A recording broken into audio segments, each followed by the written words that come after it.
Stitch of Courage, the third book in the Trail of Thread series, tells the story of an orphaned Maggie Kennedy who followed her brothers to Kansas in the late 1850s. The niece of Margaret Ralston Kennedy, the main character in Hubalek's Thimble of Soil book, Maggie married the son of Deborah Pieratt, whose story was told in the Hubalek's Trail of Thread book. Stitch of Courage, a woman's fight for freedom. Feel the uncertainty, doubt, and danger faced by the pioneer women of Kansas as they defend their homes and pray for their men during the Civil War. We think the Civil War took place in the South, but the Plains state endured their share of battles and tragedy.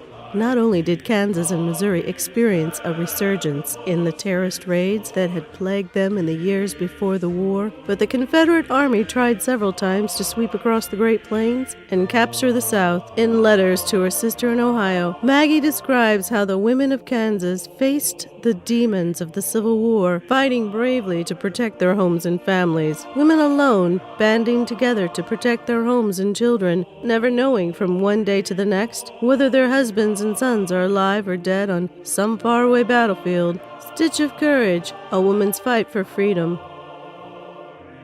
Do you remember Mama? Emma Bratt's question catches me off guard. Which mother, hers or mine? I was an orphaned sapling when I came to the territory in 58. Deborah died in 59 of consumption, a disease she couldn't defeat for her 7 children, similar to the circumstances of my own mother. My only memory of my mother is associated with quilts. Flashes of scenes still haunt me, although I was quite young at the time. Friday, January 16th, 1863. Franklin, Kansas. Dear Caroline, it's a cold, dreary day, with hints of flurries every so often. I can't recall the sun showing its rays this week. I need to go to the store this afternoon, so I thought I'd pen you a letter before I bundle up and brave the elements. Kansas, with all its problems, is my home now, and will be for generations to come.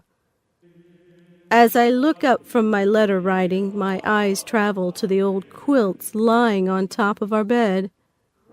Earlier this evening, I took these 2 out of my trunk to add to our bed for our increasingly cold nights.